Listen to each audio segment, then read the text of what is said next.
أعوذ بالله من الشيطان الرجيم بسم الله الرحمن الرحيم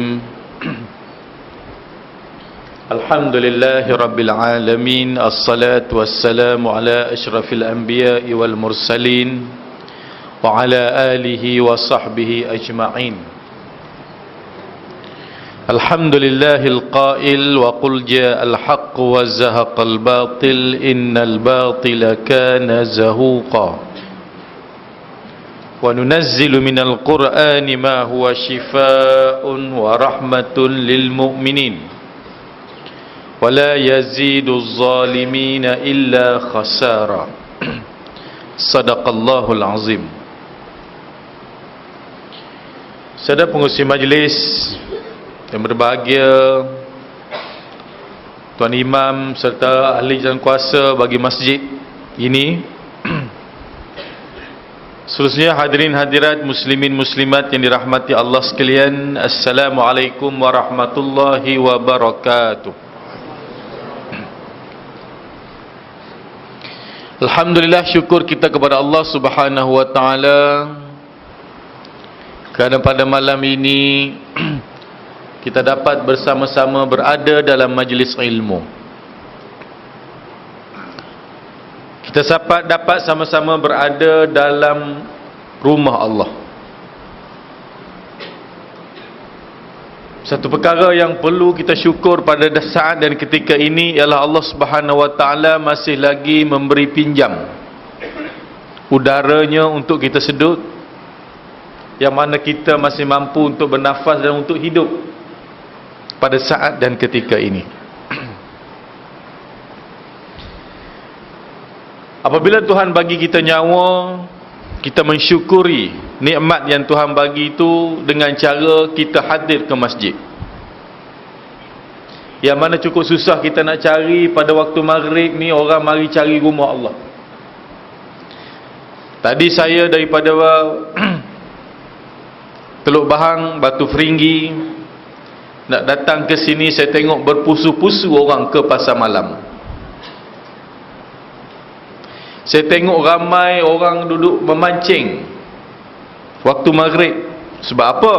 Sebab memancing masa azan berkumandang, masa itulah ikan makan. Menega pasar malam pada waktu maghrib kemuncak, tak dan tangan menega. Ramai pula manusia ke sana. Bukan nak larang pergi pasar malam. Sebab apa manusia berlumba-lumba ke pasar malam? Sebab dia bagi RM10 dapat 2 kilo buah limau. Nampak? Sebab apa dia pergi ke pasar malam? Beli ikan selayang, bagi RM8 dapat sekilo ikan. Begitulah seterusnya. Yang mana kita mari ke rumah Allah ni, tak nampak apa yang kita dapat. Kita mari dalam majlis ilmu ni, kita tak dapat apa yang kita perolehi. Sedangkan Rasulullah sallallahu alaihi wasallam menyebut, wa idza marartum bi riyadil jannah farta'u. Rasulullah kata, kalau kamu lalu ke taman syurga, maka kamu singgahlah sekejap. Sahabat tanya, ya Rasulullah, apa itu taman syurga? Kata Rasulullah, mu nak tengok salah satu di antara keadaan taman syurga itu ialah majlis ilmu. Jadi majlis ilmu kita pada malam ini hebat. Sebab apa hebat? Sebab kita nak bincang satu tajuk, kita nak kupas satu tajuk tentang perubatan Islam.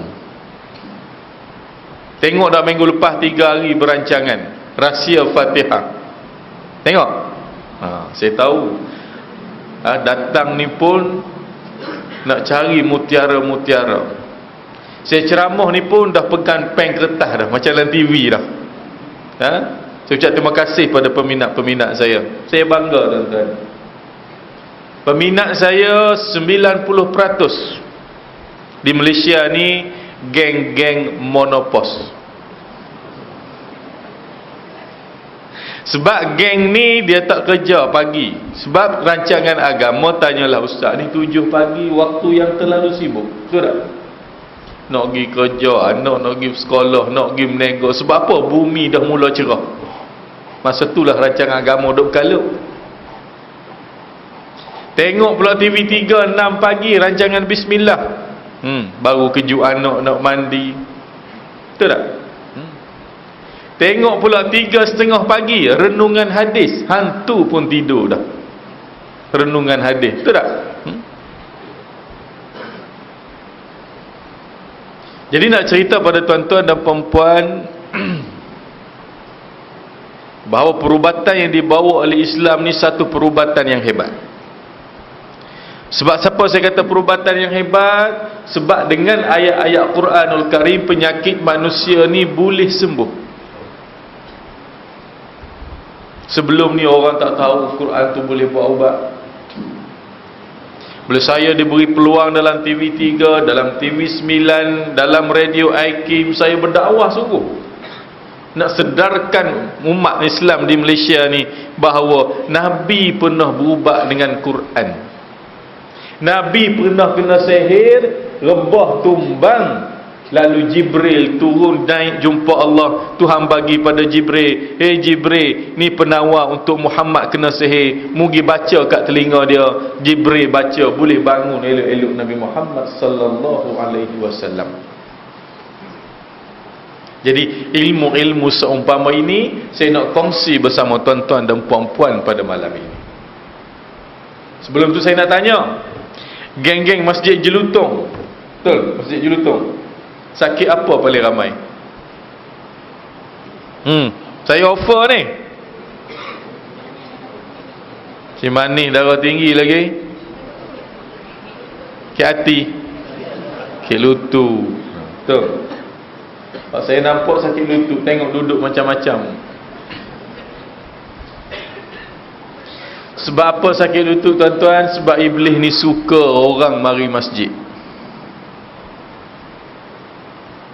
Kalau tuan-tuan tengok orang duduk karaoke, orang duduk pasar malam, umur 76, boleh berjalan elok, boleh berdancing elok lagi kat pub.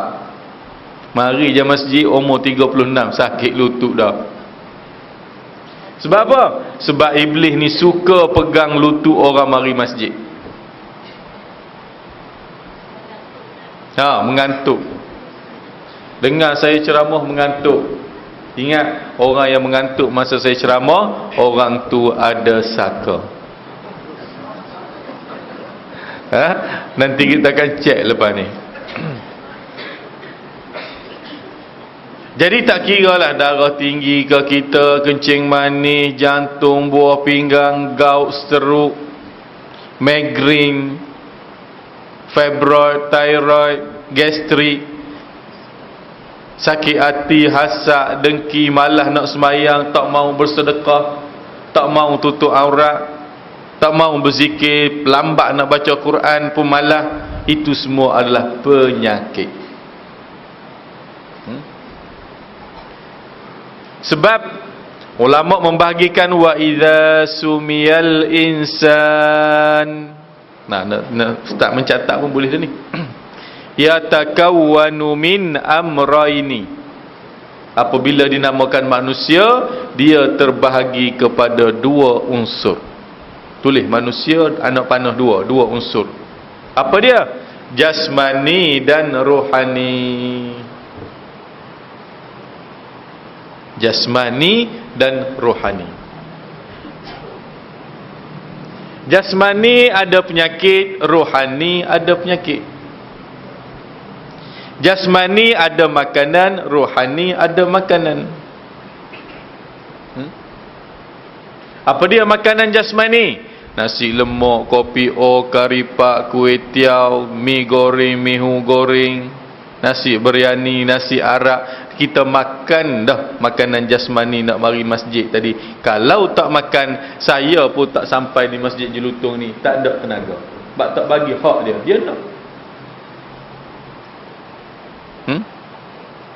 Dan jangan lupa bahawa jasmani juga ada penyakit. Biar faham sini dulu. Apa dia penyakit jasmani? Darah tinggi, kencing manis, jantung, gout, buah pinggang, seruk, fibroid, thyroid. Itu penyakit bagi jasmani. Sakit lutut. Yang mana penyakit jasmani ni sikit pun saya tak heran. Sebab apa? Hospital Pulau Pinang ada. Mu kecil manis 25, pergi hospital dia bagi jarum, cucuk kot pusat. Sekali cucuk turun. Mu luka pergi jahit. Mu patah dia busmi besi dalam 2 minggu boleh berjalan. Tak apa, tu hospital ada. Yang kita takut adalah penyakit rohani pun ada penyakit. Apa dia penyakit rohani? Penyakit rohani tak nak mari masjid. Penyakit rohani juga tak nak taat pada perintah Allah. Penyakit rohani juga mari masjid mengantuk. Penyakit rohani juga tak nak taat pada ibu bapa.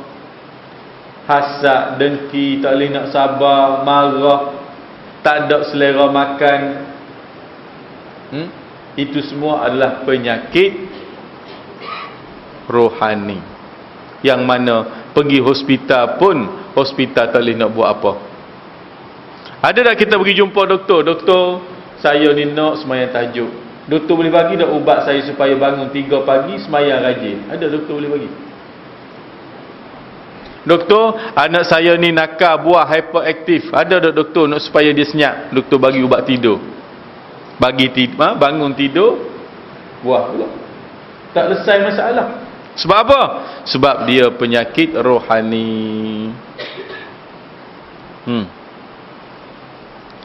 Jadi Al-Quranul Karim itu diturunkan kepada manusia ini untuk mengubati penyakit jasmani dan rohani. Saya gulung balik. Jasmani ada makanan, rohani ada makanan. Jasmani ada penyakit, rohani ada penyakit. Makanan rohani pula apa dia? Makanan rohani, kita baca mari tadi semayang berjemaah beramai-ramai, sudah semayang jemaah kita berzikir, sudah berzikir kita bersalam-salaman, sudah bersalam senyum ke orang, sudah tu kita baca Quran, masuk dalam majlis ilmu, duduk mencatat. Tu semua adalah makanan bagi rohani kita, yang tak ada jual kat pasar-pasar, tak ada jual di pasar malam, tak ada jual di supermarket. Pasal makanan rohani ni kita kena cari. Apa antaranya? Yang paling lazat makanan rohani ni adalah majlis ilmu. Satu hari Ibnu Mas'ud datang berjumpa Rasulullah sallallahu alaihi wasallam.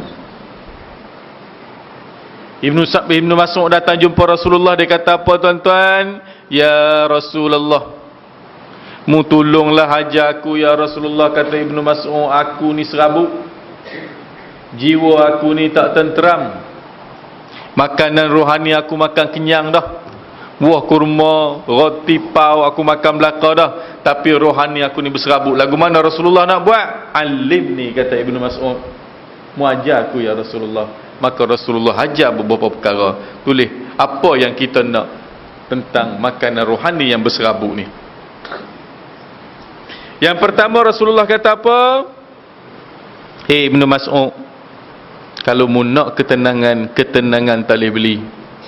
Jangan mu fikir mu duit banyak, mu kereta besar, bini besar, rumah besar, kamu tenang. Tak. Bahkan makin serabut.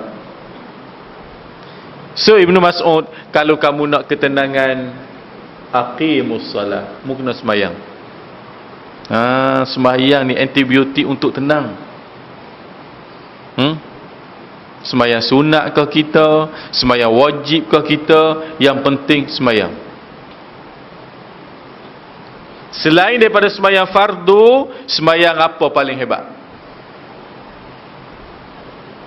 Sunat. Sunat apa? Tahajud.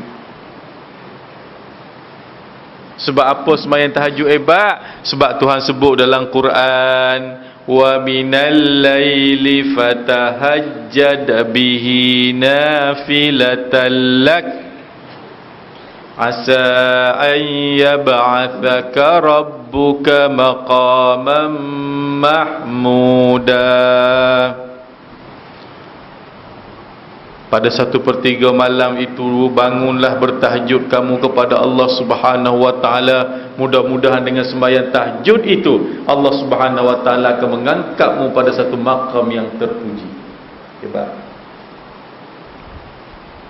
So, sembahyang al-fardu ke kita, sembahyang sunat ke kita, sembahyang tahajud ke kita, yang penting Rasulullah kata sembahyang ni jiwa kamu akan jadi tenang. Yang kedua kata Ibn Mas'ud, apa dia lagi ya Rasulullah yang perlu aku buat untuk jiwa aku tenang? Maka Rasulullah kata, qiraatul Quran. Mu kena banyak baca Quran. Kalau mu sangkut hutang atas dunia, mu tak ada harta, Rasulullah kata mu bacalah surah Waqiah. Dan kalau kamu nak hidup tak ada masalah, jiwa tenang, hening bening, mu buatlah sunat duha. Dalam sunat duha lepas sembahyang kita minta apa tuan-tuan? Rezeki. Ada di langit ya Allah turunkan, di bumi keluarkan, kalau susah permudahkan, kalau haram perhalalkan, kalau lambat percepatkan. Apa dia lagi? Jauh dekatkan. Sembahyang duha tu rupa-rupanya kita pagi-pagi lagi menghadap Allah Subhanahu wa taala minta rezeki.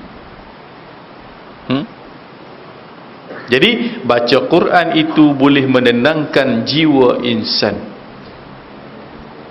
Nak baca surah mana ustaz? Bacalah mana-mana surah sekalipun. Sebab Imam Ghazali menyatakan dalam kitabnya Jawahirul Quran, dia kata apa tuan-tuan? Dia kata Yasin itu adalah hati Al-Quran. Ayat kursi itu penghulu bagi segala ayat.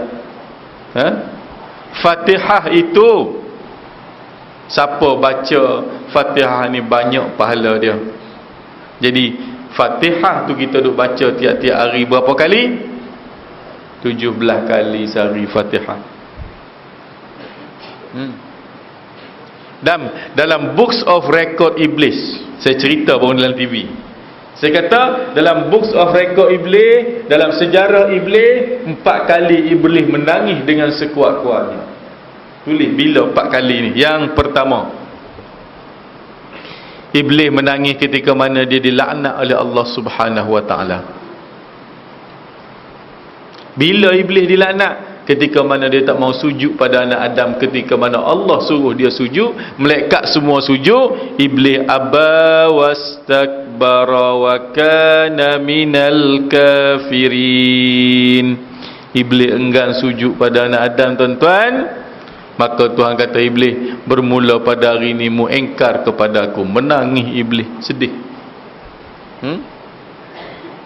Yang kedua, bila Iblis menangis? Iblis menangis ketika mana Rasulullah sallallahu alaihi wasallam diutuskan.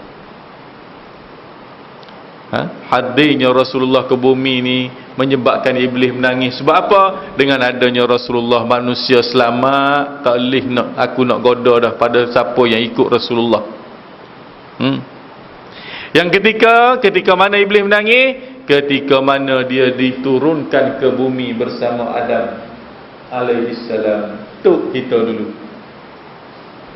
Tuhan pesan dah pada Nabi Adam, hei Adam, mu jangan makan buah khuldi dalam syurga ni, aku letak mu elok dah, dan minta tolong mu jangan dekati pokok ni kerana kamu akan mendapat kemurkaan aku. Iblis pergi cucuk Adam dalam syurga pada masa tu.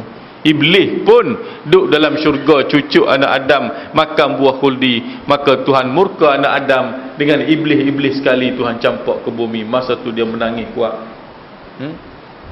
Dia usik anak Adam dalam syurga dengan dia kena humbang ke bumi. Yang keempat, bila iblis menangis yang sekuat-kuatnya tuan-tuan dan puan-puan, ketika mana diturunkan Al-Fatihah. Tu hebat surah Fatihah. Dan siapa baca Fatihah, kata ulama, ingat 4 perkara ni, iblis respect dia. Dan nama Fatihah tu ada berapa?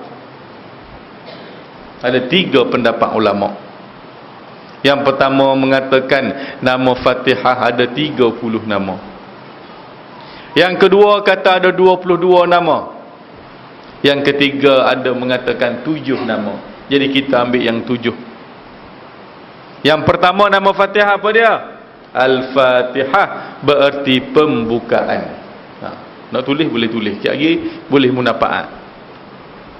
Yang kedua nama Fatihah apa dia? Ummul Kitab, ibu bagi segala kitab. Yang ketiga nama Fatihah Alhamdu, segala pujian. Orang Kedah, budak-budak kalau suruh baca Fatihah di sekolah senyap. Saya tahu sebab saya cikgu di Kedah dulu. Murid-murid baca Fatihah senyap. Lalu cikgu ustaz tepi tingkat sekolah, ustaz pasal apa budak senyap? Saya kata orang Kedah ni saya tak faham, suruh baca Fatihah semua senyap. Oh, dia pun masuk. Okey murid-murid baca Alham. Bismillahirrahmanirrahim. Rupa-rupa dia baca Alham orang Kedah. Saya pergi ke Patani baru ni. Okey, baca Fatihah senyap. Rupa-rupa kat Patani panggil ibu kitab, Ummul Kitab tadi. Oh, baca Bismillahirrahmanirrahim. Orang Penang panggil apa Fatihah? Fatihah. Alham juga. Dia sekat dengan Kedah. Yang keempat nama Fatihah tuan-tuan, Sab'ul Mathani, 7 puji-pujian memuji Allah. Yang kelima nama Fatihah Asy-Syifa ataupun Ar-Ruqyah. Nama Fatihah ni penyembuh ataupun jampi. Penyembuh ataupun jampi. Fatihah ni rupa-rupa jampi. Ketika mana nama Fatihah ni jampi? Ketika mana Abu Sa'id Al-Khudri dipanggil oleh seorang penghulu yang disengat kala jengking. Lalu Abu Sa'id Al-Khudri pun pergi jampi dengan Fatihah, lalu disapu tempat kena sengat tu, sembuh penghulu tu. Lalu Rasulullah tanya dia, Abu Sa'id, mu jampi penghulu tadi dengan apa? Abu Sa'id kata, ya Rasulullah, orang pergi ambil aku tengah malam, aku tak tahu apa pun, cuma yang aku ingat pada ketika itu hanya Fatihah. Lalu aku baca Fatihah, ya Rasulullah. Maka Rasulullah kata pada Abu Sa'id, atadri bi annaha ruqyah, mu tahu dah Abu Sa'id bahawa Fatihah tu jampi. So 17 kali sehari kita duk berjampi dengan Allah. Betul tak? Yang keenam nama Al-Fatihah ialah Al-Kanzu, perbendaharaan. Tidakkah Fatihah tu mengumpulkan ayat-ayat yang begitu berharga? Dan yang ketujuh nama Fatihah ialah Al-Azim, keagungan, kehebatan. Allah Ustaz, saya umur 70 baru tahu Fatihah ada 7 nama. Tu suruh mari masjid. Ada 7 nama, dan nama Fatihah yang kelima itu adalah jampi ataupun penyembuh. Jadi saya nak ijazahkan Fatihah pada tuan-tuan dan puan-puan pada malam ni. Saya nak mu tok guru Quran ke, tok imam ke, tok Bilal ke, turun darjat malam ni jadi budak-budak belaka nak mengaji Fatihah balik. Boleh tak? Sebab apa Fatihah ni penting?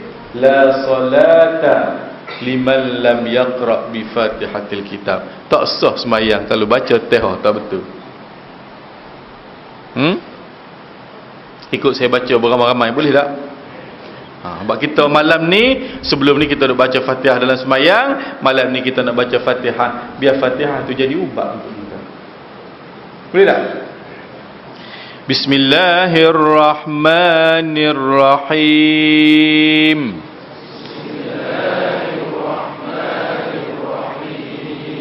Slow, tak luluh, kuat sikit biar bergema jelutong ni.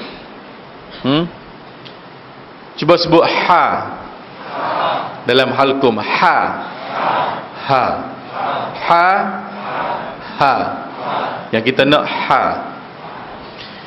Bismillahirrahmanirrahim.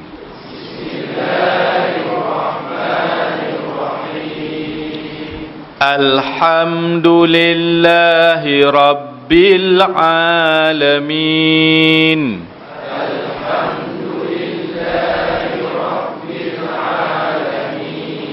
Ar-Rahmanir Rahim. Maliki Yaumiddin.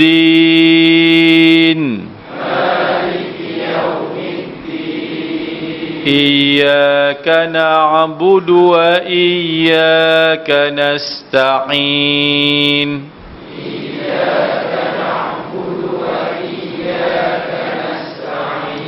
Ihdinas siratal mustaqim.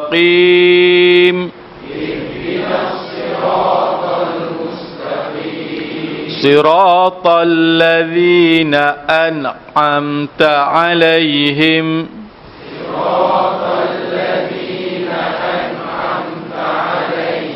Ghairil maghdubi 'alaihim waladdallin.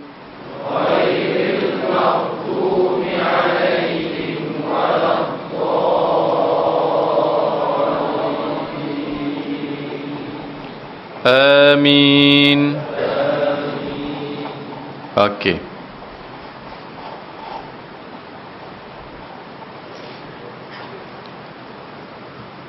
Alhamdulillahi Rabbil Alamin.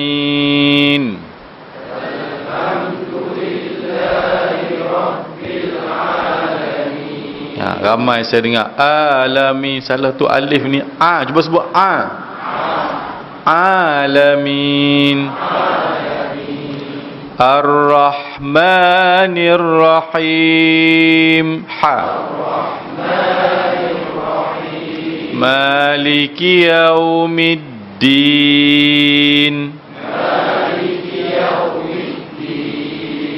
Iyyaka na'budu wa iyyaka nasta'in.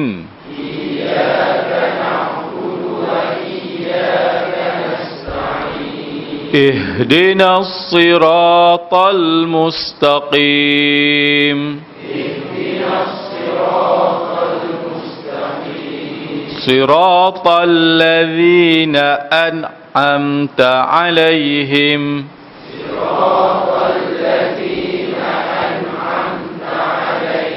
Nah, di sini ramai memerangkap kita. Ramai yang baca siratal lazi. Tu zai, ra ada titik atas dia panggil zai. Itulah iza zulzilatil ardu zilzalaha. Za itu. Yang kita nak ni dal ada titik atas dia panggil zal. Tengok mulut saya, ujung lidah letak di ujung gigi. Zal. Tak ada gigi pun letaklah sekejap. Zal. Siratal ladzi. Oh, jadi sing pula, bukan sing, sad. Nak sebut biar kembang pipi. Sad. Cuba sebut sad. Sad. Zal. Siratal ladzi. Cantik. Siratal ladzina an'amta 'alaihim.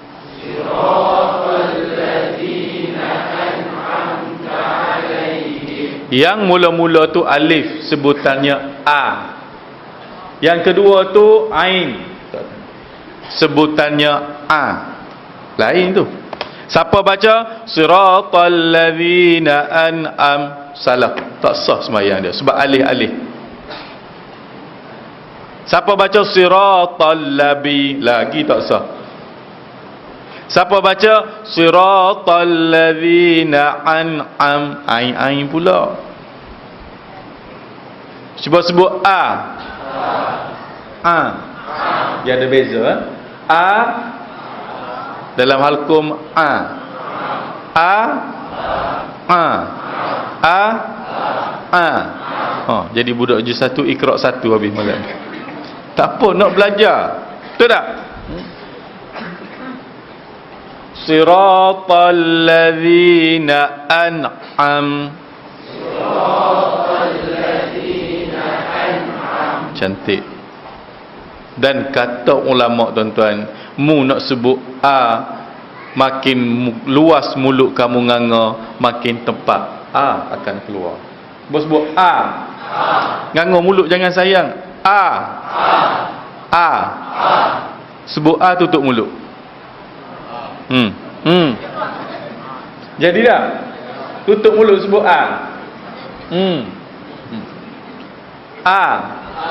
So kena nganga mulut. An'am.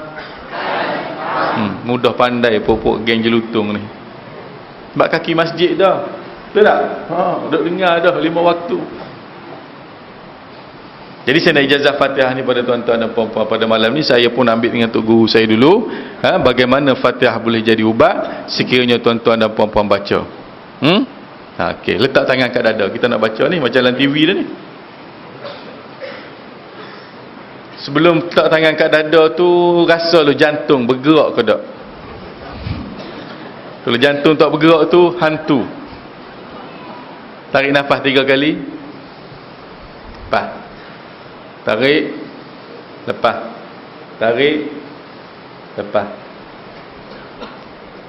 Bismillahirrahmanirrahim. Alhamdulillahi Rabbil Alamin. Alhamdulillahi Rabbil Alamin. Ar-Rahmanir Rahim. Maliki Yaumiddin. Iyyaka na'budu wa iyyaka nasta'in.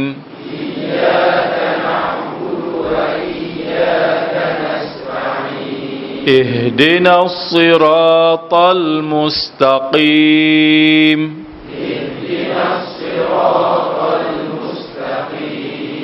Jangan kim, tu kaf ni qaf. Cuba sebut qaf. Qaf. Qim. Ihdinas siratal mustaqim. Siratal ladzina an'amta 'alaihim.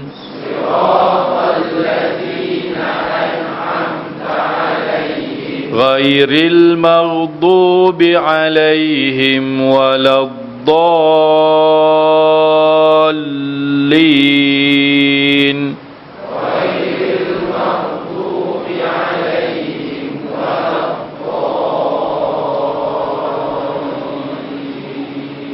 Amin. Waladdallin berapa rakaat? 6. Waladdallin. Amin. Okey, saya dengan nama Allah tuan-tuan mengijazahkan pada tuan-tuan Al-Fatihah pada malam ni. Saya terima kata. Dan saya nak ajar tuan-tuan dan puan-puan lagu mana Fatihah ni nak jadi ubat, di mana kena niat dalam Fatihah. Hak ni hak jarang orang ada. Niatlah tuan-tuan tempat iyyaka na'budu wa iyyaka nasta'in. Engkaulah ya Allah tempat aku sembah dan tempat aku mengadu. Mengadu apa ya Allah, aku ada penyakit ni. Darah tinggi, kecil manis, sembuhkan ya Allah. 17 kali sehari kita duk minta, tapi tak perasan pun kita duk minta dalam nasta'in tu. Betul tak? Jadi bermula pada malam ni tuan-tuan, niat tempat nasta'in tu aku minta sembuh segala penyakit aku dalam tubuh ni. Boleh? Dan pada malam ni tuan-tuan, saya nak bagi tahu tuan-tuan dan puan-puan, kepada sesiapa yang ada penyakit, baca yang ayat saya nak ijazah nanti, kata ulama, penyakit itu akan muntah. Dan siapa tak ada penyakit, akan jadi antibiotik. Hebat antibiotik daripada Allah, hebat daripada antibiotik doktor bagi. Sebab doktor tu makhluk Allah, ubat pun makhluk Allah. Kalau masuk antibiotik Allah dalam tubuh, tengok Nabi Ayub AS boleh sembuh penyakit dia. Tolong dengar cerita. Saya nak cerita dan saya nak ijazah ayat. Sebab turun ayat ni ada jalan cerita dia. Nabi mana diuji dengan kesakitan, tuan-tuan dan puan-puan? Nabi Ayub AS. Nabi mana diuji dengan kekayaan? Nabi Sulaiman kekuasaan. Dia boleh mengarahkan jin, angin, binatang. Tuhan bagi kuasa ke dia? Ni diuji dengan kekayaan. Nabi mana? Nabi mana diuji dengan api? Ibrahim. Nabi mana diuji dengan kaum dia?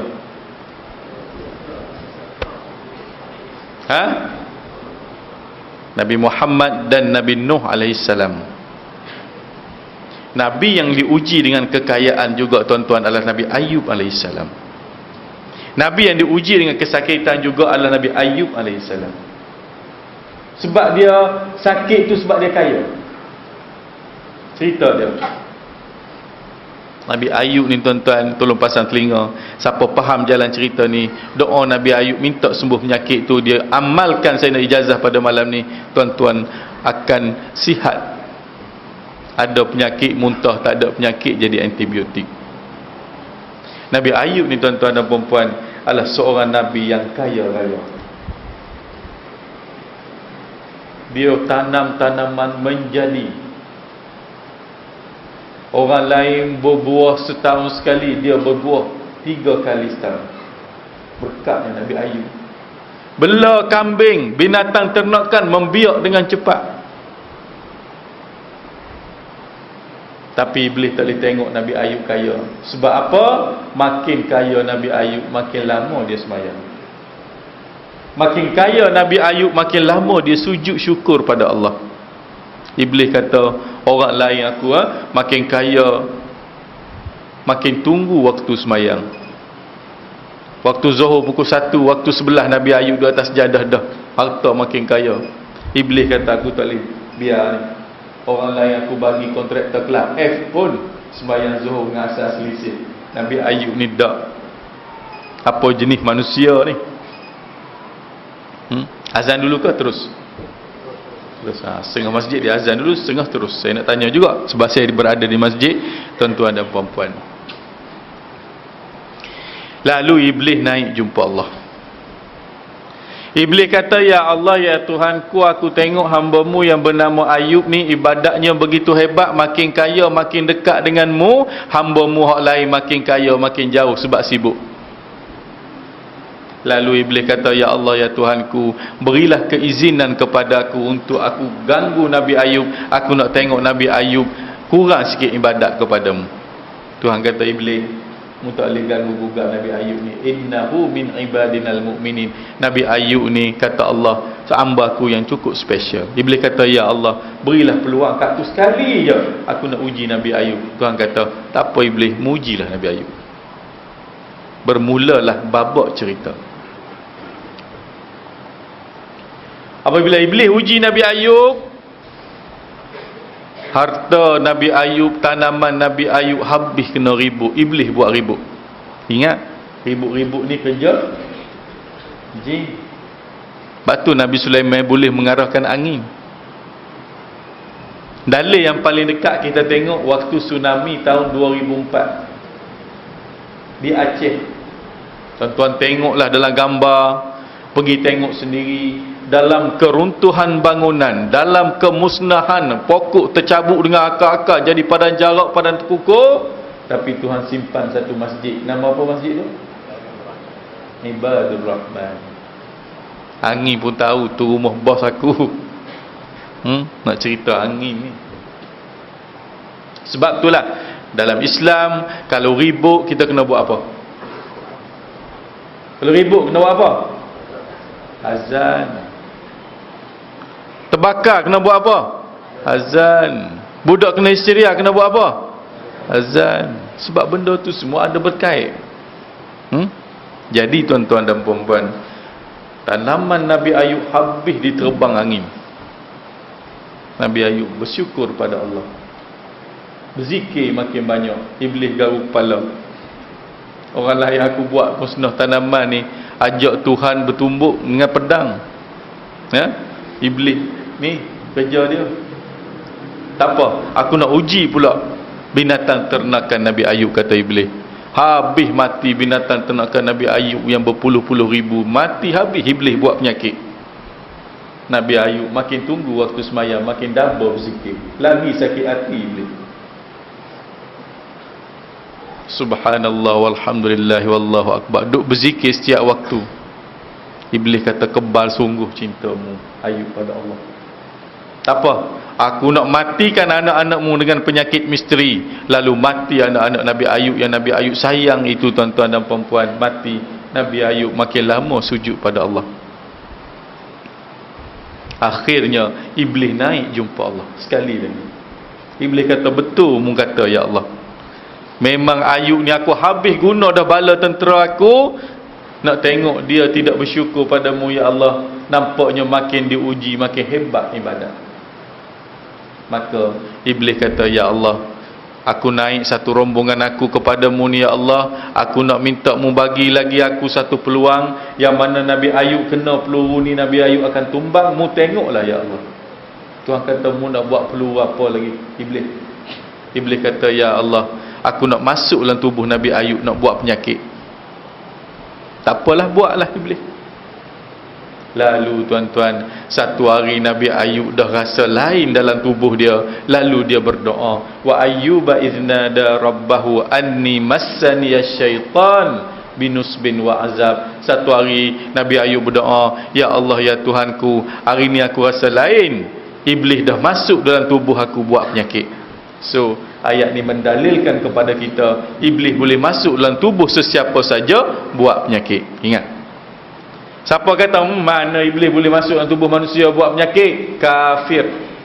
Ingat, sebab ayat tadi menyatakan kepada kita.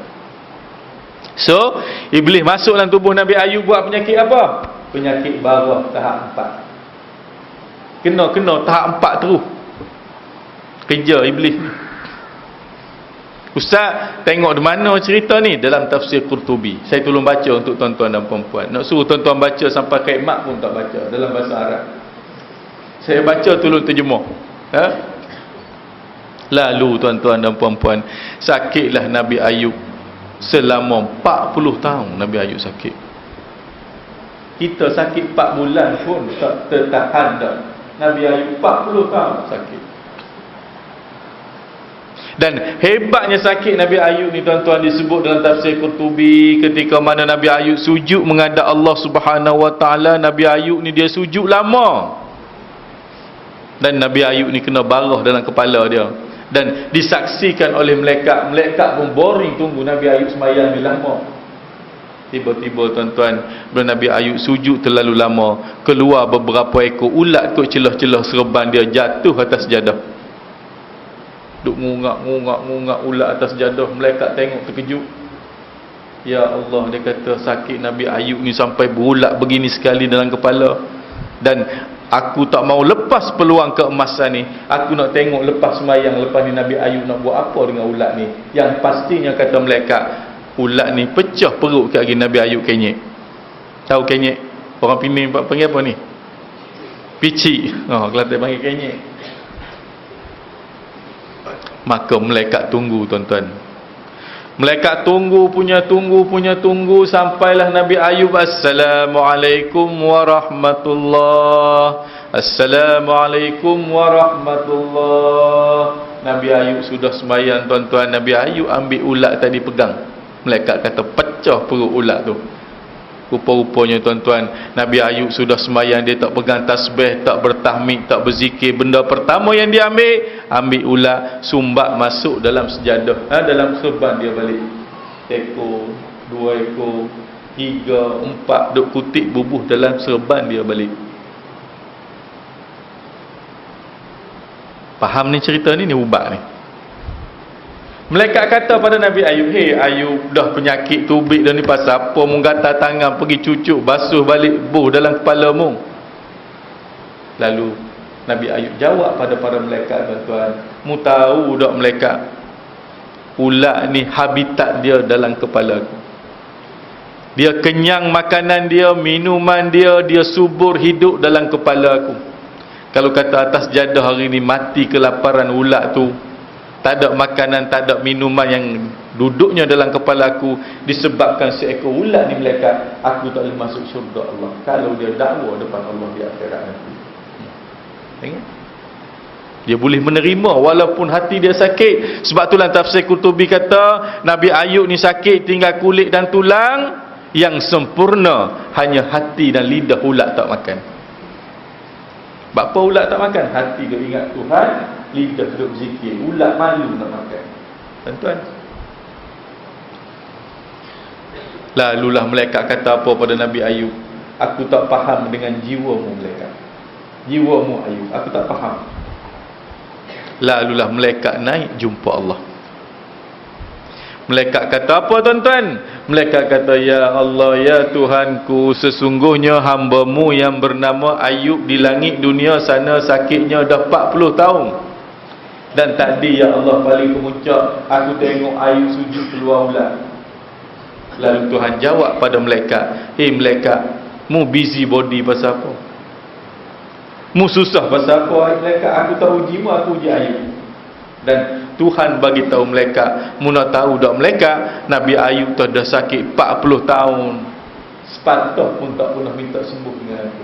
Aku merindui permintaannya. Lalu Tuhan kata, malaikat, mu balik bagi tahu Nabi Ayub, biar dia berdoa sepatah, aku akan guna kun fayakun, sembuh di kala tu juga penyakit dia. Siapa garanti? Tuhan garanti nak sembuh. Lalu dalam kitab menyatakan, Ja'abil Bushra, malaikat turun berduyung-duyung bagi tahu berita gembira pada Nabi Ayub, "Hei Ayub, Allah dah jamin nak sembuh penyakitmu dengan syarat mu berdoa sepatah." Doa ni saya ijazah pada tuan-tuan dan puan-puan pada malam ni. Duk dengar telenggak tadi, baru nak menulis. Memang doa tu cukup hebat, tuan-tuan dan puan-puan. Sebelum saya baca doa yang pendek itu, saya cerita lagi. Apabila didesak oleh malaikat, lalu Nabi Ayub berdoa dengan satu doa, "Wa Ayyub idznada rabbahu anni massani yadur wa anta arhamur rahimin." Itulah doa dia yang saya akan baca nanti. Yang mana apabila iblis tengok apa, malaikat tengok Nabi Ayub angkat tangan berdoa, malaikat seronok. Dia kata Nabi Ayub nak minta dah. Tapi Nabi Ayub pergi sebut apa, tuan-tuan? Nabi Ayub pergi sebut, "Anni massani yadur."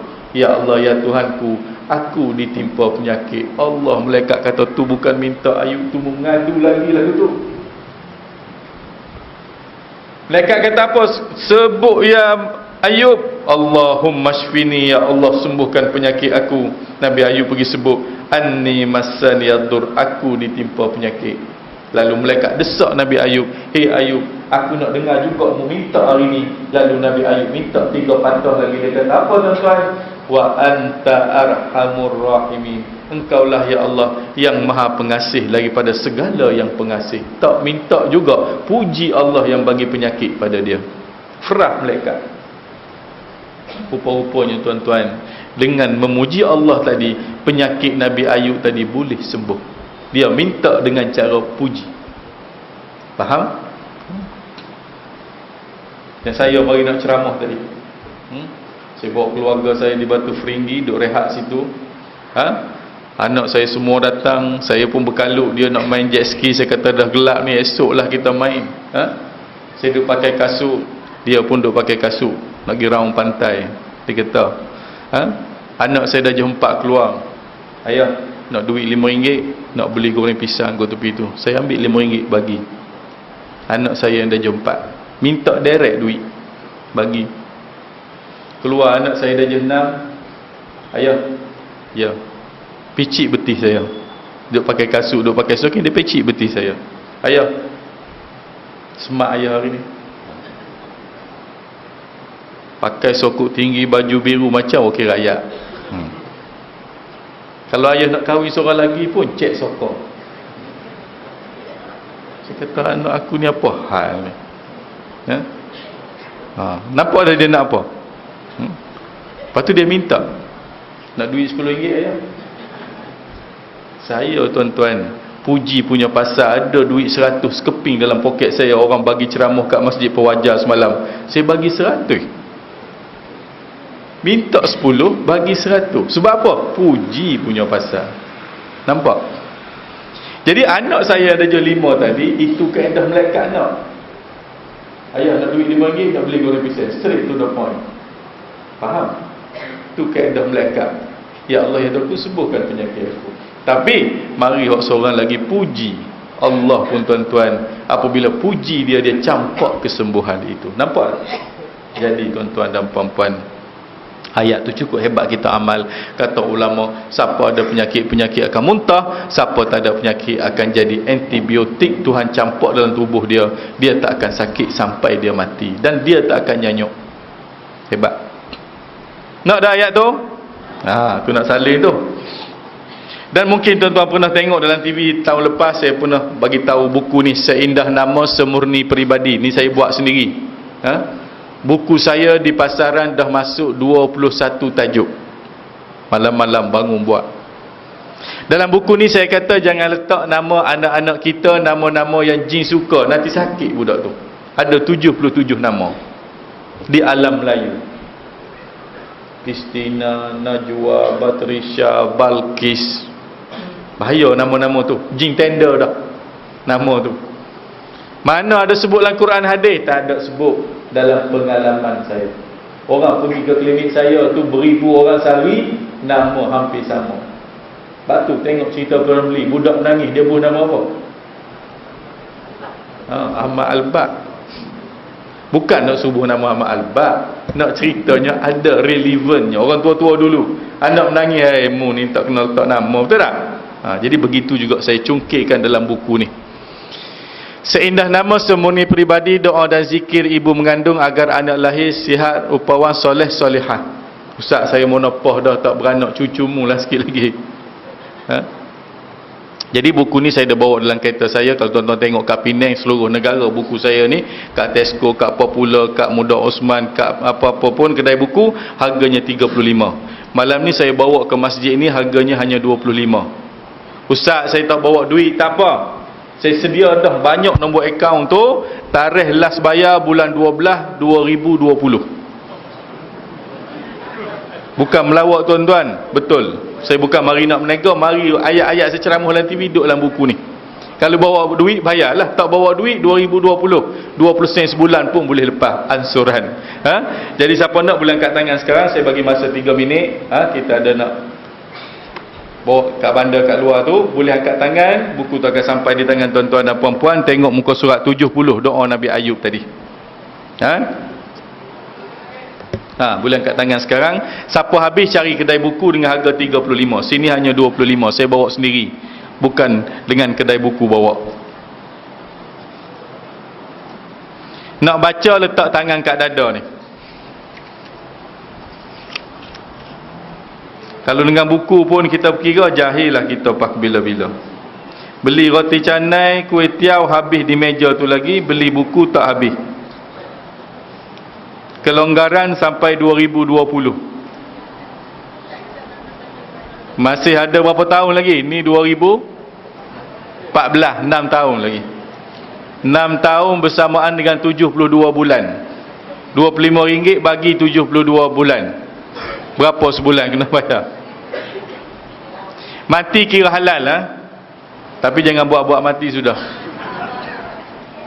Kau surat 75 tak silap saya. Betul 75. Saya nak baca dah ni. Belah depan ni Tok Imam AJK Masjid bagi free. Tu orang suruh jadi AJK. Dan AJK Masjid kalau dia terambil tak payah bayar. Saya bagi tahu awal. Nak cek seorang-seorang tapi kena jujur lah. Tuhan tahulah tu. Okey, ada lagi? Tak dapat, insya-Allah akan sampai. Saya nak test bacaan dulu, boleh tak? Kat depan ada lagi, sila. Bismillahirrahmanirrahim.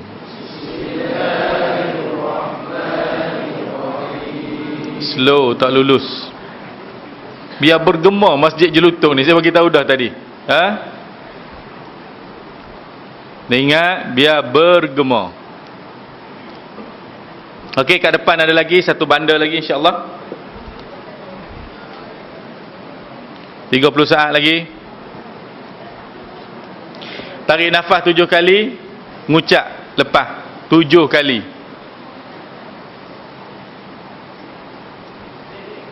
"75" muka surat. Letak tangan kat dada sekarang. Bah nak jalan dah.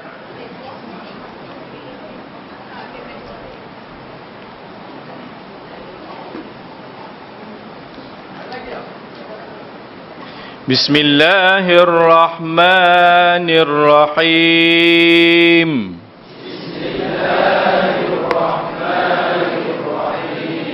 Wa ayyuba idh nada rabbahu anni massaniyad-dur wa anta arhamur rahimin. Dan ingatlah kisah Nabi Ayub ketika dia berdoa kepada Tuhannya,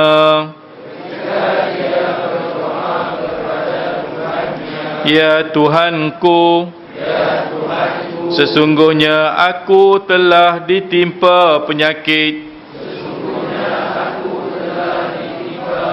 padahal Engkaulah ya Allah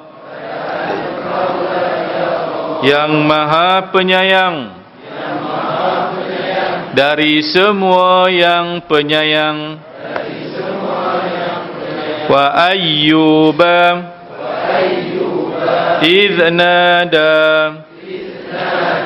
rabbahu anni massaniyad-dur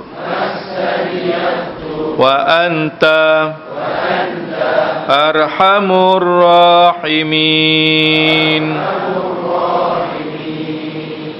Pejam mata, tarik nafas.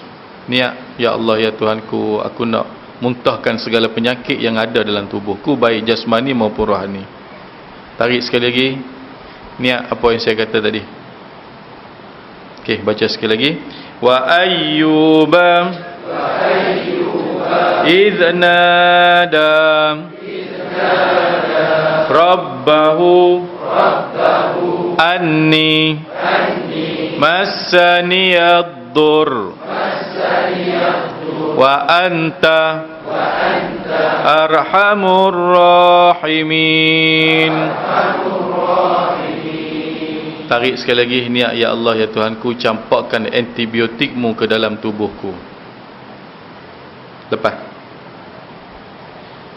Saya dengan nama Allah tuan-tuan menjazahkan ayat antibiotik dan penyembuhan penyakit ini kepada tuan-tuan dan puan-puan pada malam ni.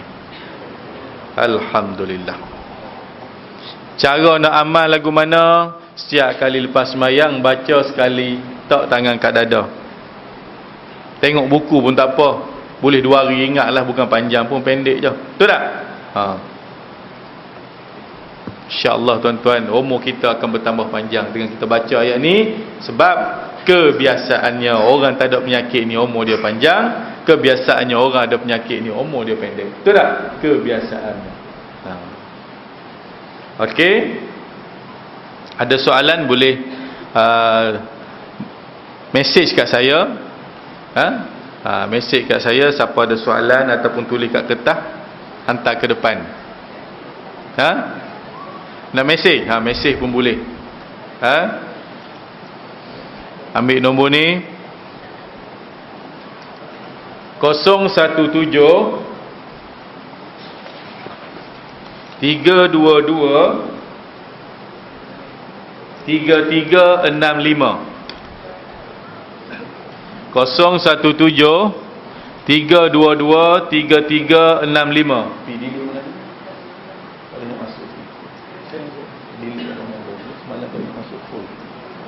Ha?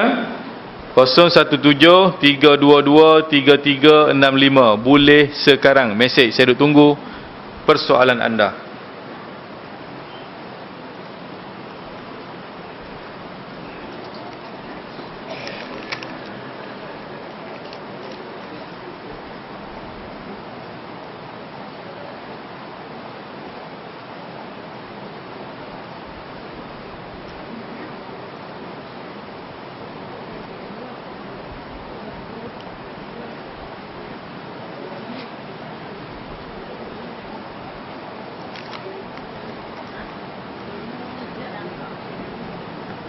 Bawa telefon tak?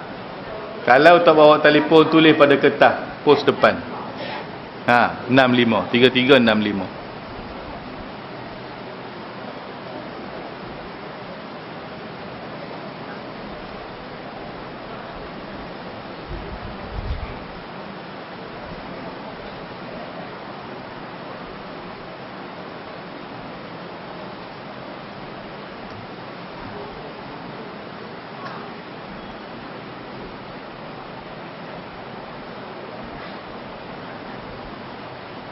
Sebelum tu, siapa yang nak buat rawatan dengan saya, dia boleh ke klinik saya di Pulau Pinang, bertempat di Taman Haji Ahmad Jamil, Tasik Gelugor.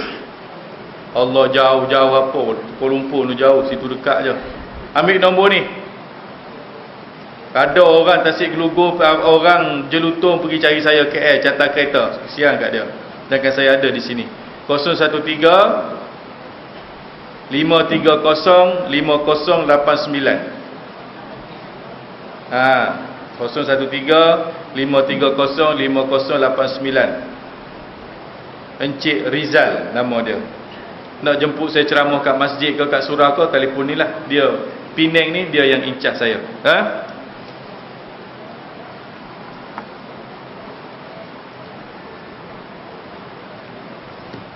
Okey, dah mula masuk dah, berpuluh-puluh dah ni.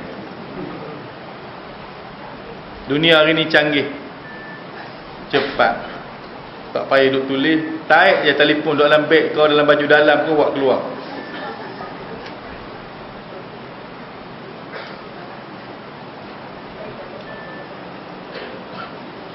Assalamualaikum Ustaz, bagaimana nak ubati kalau setiap malam kena tindih apabila tidur?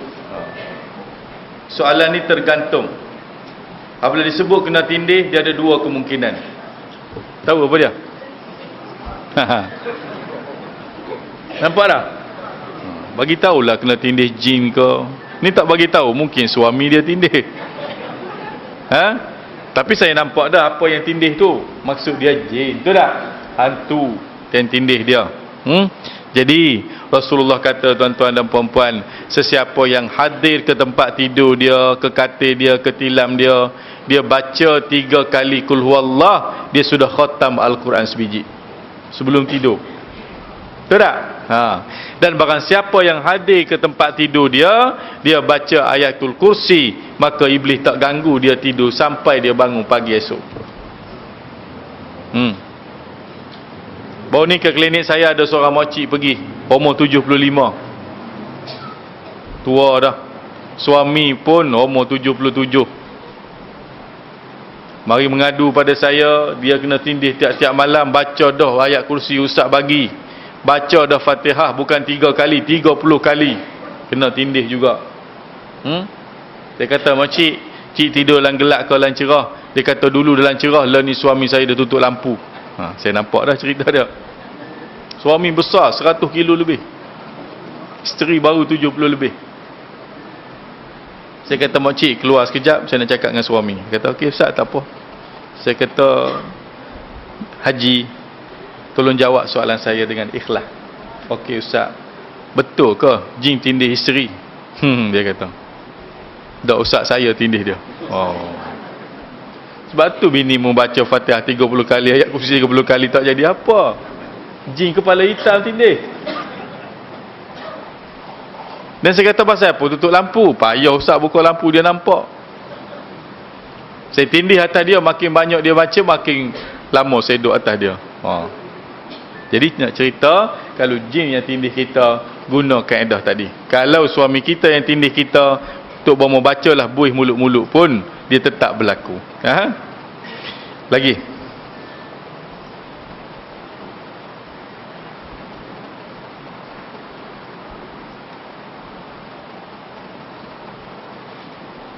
Banyak soalan masuk.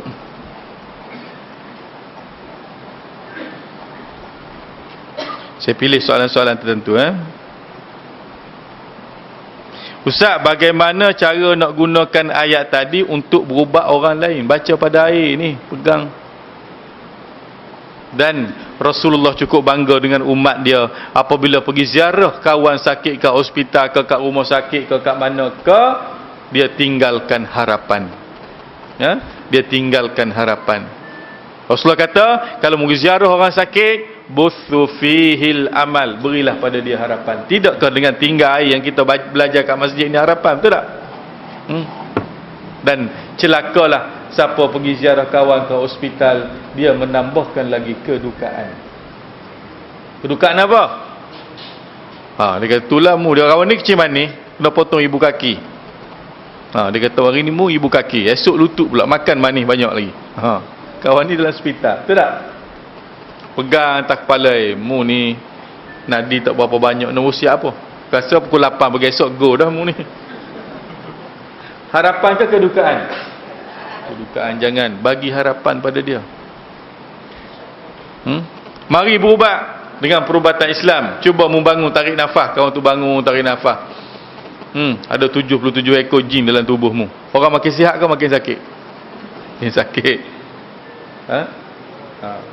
Jadi tuan-tuan dan puan-puan, nak bagi harapan, ambil air segelas, baca ayat Nabi Ayub. Kita dengar dah kisah Nabi Ayub sakit sampai keluar ulat tadi. Tiup masuk ni, ambil. Dia tanya, bila pula mu jadi Tok Bomo ni? Baru ni aku dengar ustaz ceramah kat Masjid Jerutung. So aku ambil ayat tu, balik guna. Bukan penyembuh kuasa aku hanya jampi. Penyembuh Allah. Faham dah tu?